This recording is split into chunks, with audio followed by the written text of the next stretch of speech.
presidida pel senyor Aznar. És el president del Tribunal Constitucional. La vicepresidenta és una ex-senadora del Partit Socialista. Dos membres del Tribunal Constitucional són exdiputats del Partit Popular. És a dir, per què els seleccionen aquestes persones? Pels seus coneixements jurídics o per les seves afinitats polítiques? Perquè estan segurs que quan els truquin des del govern agafaran el telèfon i diran sí senyor, perquè aquell és el que l'ha elegit. Ja ho sabeu que nadie muerde la mano del que li da de comer. Per tant, això és una cosa que no volem que es repeteixi a Catalunya, i dintre de la sala de garanties constitucionals, jutges de carrera seran escollits per fer aquesta funció, sense cap intervenció política. I per últim, no tindrem Consejo General del Poder Judicial. Aquests que m'estimen tant a mi i que han decidit que com que no els agradava gens el que jo feia en el meu temps lliure, ara em donaven molt més temps lliure. I per tant, 3 anys al carrer i que faci el que li doni la gana. Doncs aquí no tindrem Consell General del Poder Judicial, tindrem una cosa que es dirà Consell de Justícia. I us poso un costat transversal. Per què? Perquè aquest Consell de Justícia, que és l'encarregat de nomenar els jutges, de dir si a Balaguer hi han d'haver 4 jutjats o 14, de si s'ha de sancionar un jutge perquè no fa bé la seva feina, etc.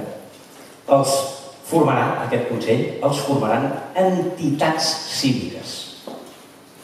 Entitats cíviques. És a dir, ANC, Òmnium, AMI, Fundació, la que vulgueu. És a dir, la societat és la que escollirà l'òrgan de controlar els jutges. Perquè a l'estat espanyol, ja us asseguro jo, que els jutges no ens controla ningú. Excepte si dius i escrius allò que no els agrada. Gràcies.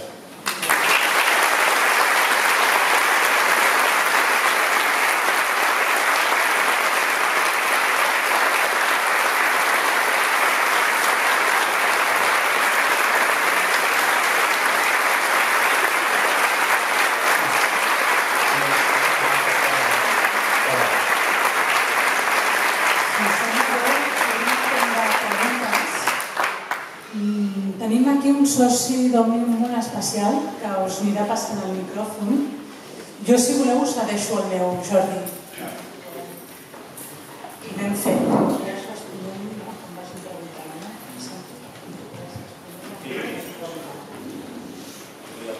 Ja podem fer sempre aquest. Aquest se sent?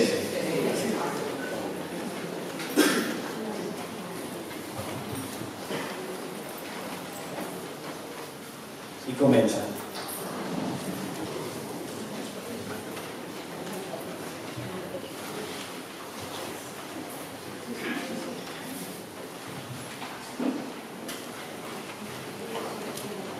Hola, bona nit. No s'ha parlat de l'idioma amb els jutjats i amb els judicis. Miri, li explico jo. En coincidència amb el que posa el punt número 10 de la Constitució, la justícia, tots els tribunals de justícia, des d'un jutjat de poble fins al Tribunal Suprem de la República, utilitzarà per defecte el català. Sistemàticament utilitzant el català. Però al començar cada judici se li preguntarà al ciutadà si entén aquest idioma i en el cas que digui no, jo és que m'aclareixo molt més bé en castellà, només per ell s'utilitzarà el castellà, però només per ell. Tota la resta de parts s'utilitzarà el català.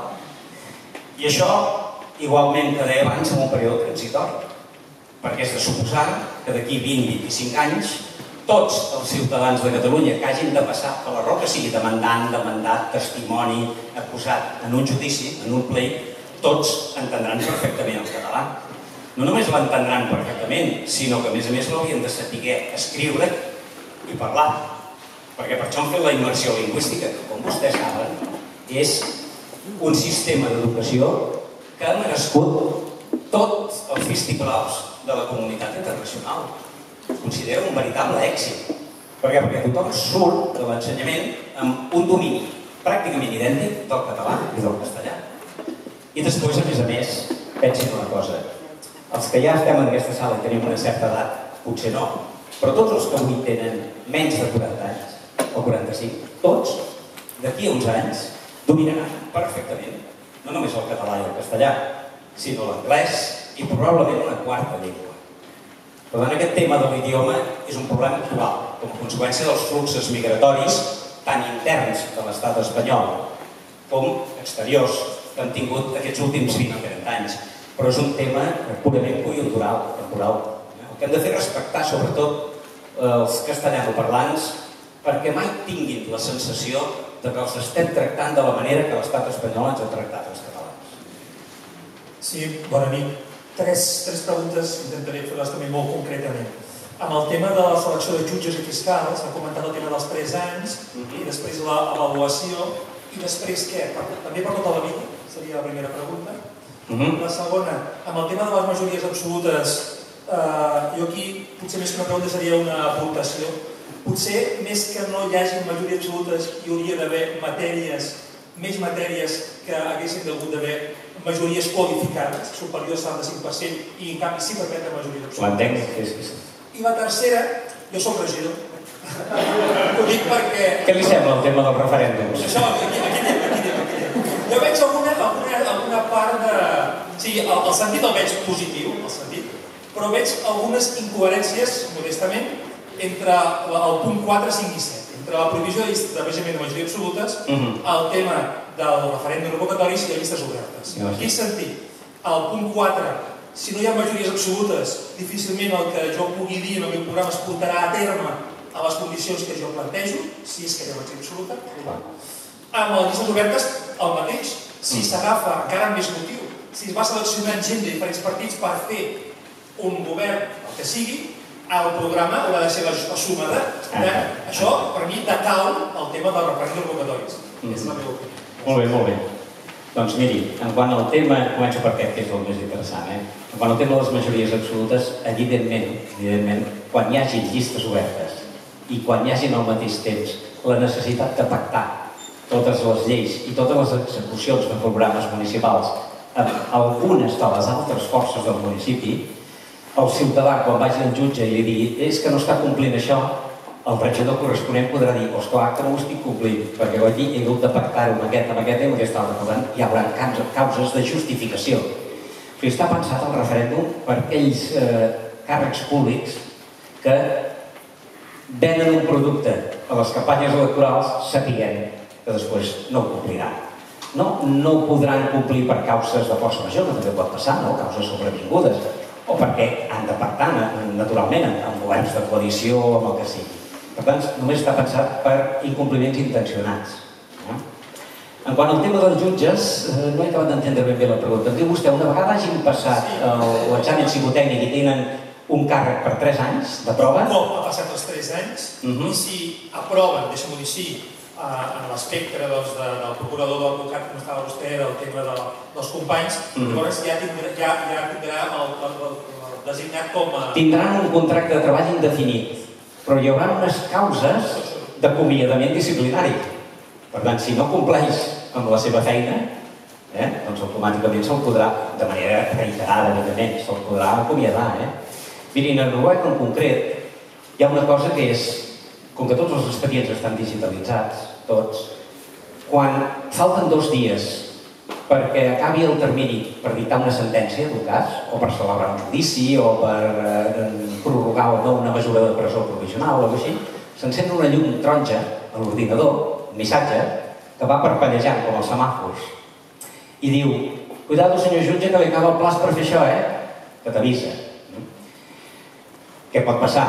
Això ajuda el jutge a dir, cuidado, que m'estic endarrerint amb aquest tema i a resoldre'l, o pot passar que arribi el dia que s'acaba el plaç i no hagi dictat la sentència. Per tant, comenci a endarrerir aquell cas.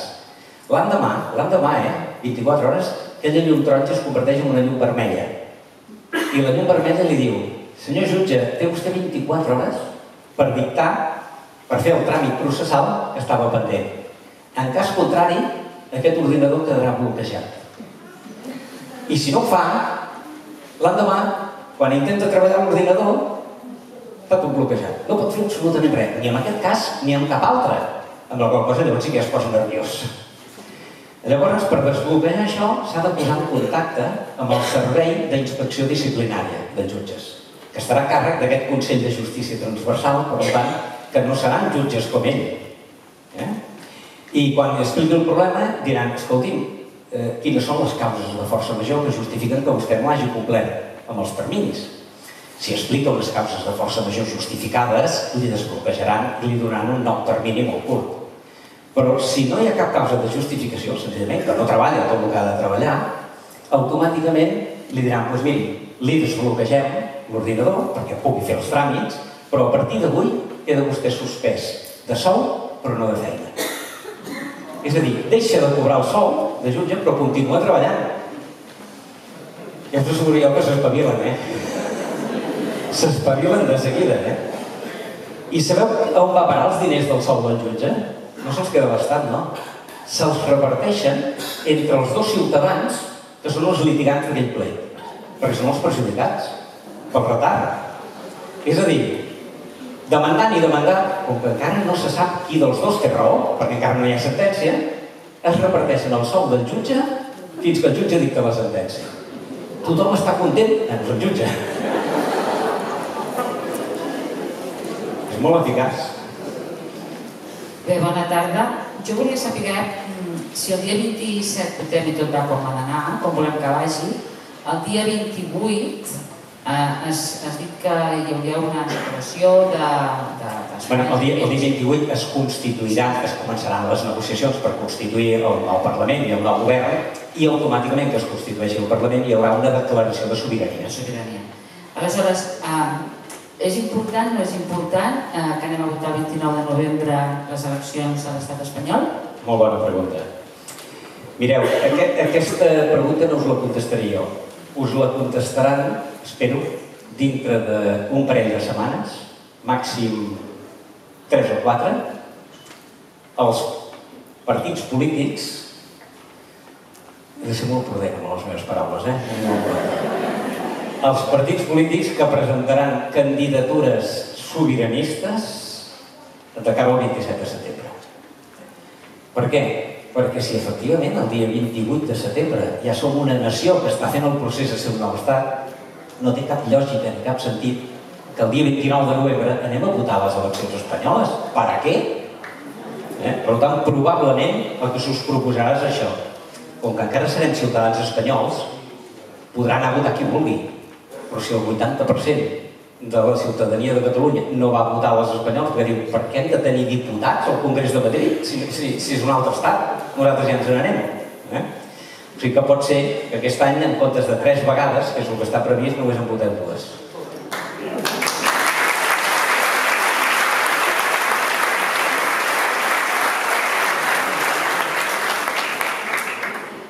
Jo crec que en aquest país ara mateix portem una mica de vicis del que és l'estat espanyol quant a les lleis. Jo em dedico a l'urbanisme i, per exemple, quan jo vaig començar es feia un pla parcial, s'aprovava i ja està. Ara per fer un pla parcial necessites 80.000 informes de diferents tipus. El que vull dir és que tenim una legislació complexa, complicada i que no ens soluciona els problemes. Llavors jo crec que poder la nova Constitució hauria de portar adjacent o incorporant unes disposicions transitòries que impliquin una millor, una racionalització de les lleis que tenim i que detectin també quins són els vicis que portem acumulats. Bàsicament era fer aquest comentari. Aquesta reflexió. Estic completament d'acord amb vostè. L'estat espanyol, per tant, com Catalunya actualment, tenim masses lleis, masses, i que a més no es compleixen. I que al nou estat hem de tenir moltes menys lleis, simplificar-ho tot molt més, però que es compleixin, totes. I a més, el problema és que això implica un engruiximent del que és l'Estat. Clar, l'aparell administratiu. Un informe per un pla parcial necessites 80.000 tios que facin informes. Sí senyor, sí senyor. I anar delegant responsabilitats els uns als altres. I això no pot ser. I això és una cosa que la portem inherent. Com ho canviem, això? Això ho estem incorporant al nostre ADN, és veritat. Tot i amb això, i estic d'acord, tenim massa burocràcia administrativa precisament perquè hi ha tots aquests tràmits, molts d'ells superflus, completament innecessaris. Però recordem una cosa, que de les 17 comunitats autònomes de l'estat espanyol, Catalunya és la que té el número de funcionaris per cada 100.000 habitants més baixa. Extremadura, per exemple, té el doble de funcionaris que nosaltres. El doble. País Valencià, gairebé, un 40% més. Les Illes Balears, un 30% més. És a dir, Catalunya, amb aquest aspecte, ja estem bastant per endavant dels altres, però tot i amb això tenim masses funcionaris en tràmits administratius. Segurament n'hauríem de tenir molts més treballant, no funcionaris, sinó treballadors treballant a la sanitat pública, a l'educació pública, en totes aquestes àrees. I a més, jo el que crec és que ara és l'oportunitat de fer aquesta reforma perquè no tindràs problemes de mobilitzacions de funcionaris perquè els pot resituar, els generar més feines els pot resituar. T'esperis gaire i tindràs una administració complicada per 25. Això és veritat. Començar una cosa de nou té aquesta gran avantatge, perquè gairebé parteixes de zero. A més, tingueu en compte que alguns d'aquests organismes, a més que estan duplicats, perquè n'hi ha de la Generalitat i n'hi ha de l'Estat espanyol, en alguns d'aquests organismes, quan siguem un estat nou, aquests funcionaris de l'Estat espanyol se n'aniran. Legítimament, faltaria més. Per exemple, els jutges. Hem fet un estudi. Serien un 23% dels jutges de la plantilla que tenim ara. Per tant, és el moment de redimensionar el que necessitem, de no tenir funcionaris superflus, que jo no dic que no fotin res, però sí que el seu treball podria ser molt millor i podria estar molt més organitzat i molt més redistribuït i es necessitaria menys gent. I que ara no estat nou, té aquesta gran avantatge. Que ens en falta, ja ho completarem amb gent d'aquí. Penseu, per exemple, en justícia tenim 28.000 advocats. Som el segon país de la Unió Europea amb un nombre d'advocats més alt per cada 100.000 habitants. Nosaltres necessitem, de veritat que no. Doncs d'aquests 28.000, segurament 300, 400 podran passar a exercir de jutges que sí que els necessitarem, de jutge fiscal. Es tracta de racionalitzar i, evidentment, de minimitzar al màxim possible l'aparell burocràtic. Estic completament d'acord. I que no podem sigui una dels principis fonamentals de la Constitució. Perdó? Un principi fonamental de la Constitució, la simplificació de les administracions. I la subsidiarietat, el principi de subsidiarietat. Que allò que pot fer l'administració municipal no ho hagi de fer ni l'administració comarcal, o vegueries, o l'Estat. Bona tarda. Jo tenia un dubte. Ara el 27 de setembre hi ha una sèrie de partits que hi ha partits que està clar que seran pel no, uns altres que seran pel sí, però hi ha una sèrie de partits que es presenten pel no ho sé. Llavors, aquests partits de no sé, si és un plebiscit, com es compta? Serà complicat, efectivament. Serà complicat. Clar, si el no, per exemple, anem a posar casos pràctics que ens entendrem tots millor. Si pel no sé estàs incloent, per exemple, Iniciativa per Catalunya o Podemos, aquests hauran d'aclarir, aquest no sé l'hauran d'aclarir abans del 27 de setembre. L'hauran d'aclarir, perquè si no l'aclareixen, molts ciutadans, almenys així jo ho espero, no els votaran. No els votaran perquè no sabran exactament què voten. Bueno, es presenta com a federalistes, clar. Molt bé. Doncs, i jo estic completament d'acord, que es presentin com a federalistes, però llavors ens han de dir quins articles de la Constitució modificaran, en quin sentit els modificaran, en quin termini es comprometen a tenir una Espanya federal, si serà republicana o serà monàrquica, és a dir, han de concretar tota una sèrie de coses, els federalistes. A mi sembla molt bé, si la decisió majoritària dels ciutadans de Catalunya el 27 de setembre és votar a partits federalistes, escolteu-me, jo estic molt content. Sempre i quan aquests partits federalistes tinguin un programa que cronogràficament estableixi el mateix que establem els sobiranistes. Aquest any farem això, el mes de 2016 farem això, el 2017 farem allò, i que em diguin quin dia proclamarem la República Federal Ibèrica. Que m'ho diguin. Això és el que no hi ha. Fins ara els partits federalistes això no ho han fet, però la qüestió és de cara a la ciutadania, que segons quina gent és igual, i segons quins partits federalistes, l'únic que els importa és derrotar Mas, no? Ja ho han dit. Clar, a l'hora de... Bueno, la campanya electoral des de l'11 de setembre fins al 26 de setembre haurà de servir per concretar totes aquestes coses. Esperem a veure aquests programes. Però jo, si jo fos un candidat d'algun partit sobiranista, anés amb alguna llista d'aquestes, estic parlant amb hipòtesis, que quedi molt clar. Jo exigiria, amb els debats que tingués amb els representants de les candidatures federalistes, no, escolta'm, jo, mira, si guanya el sí, si guanya la candidatura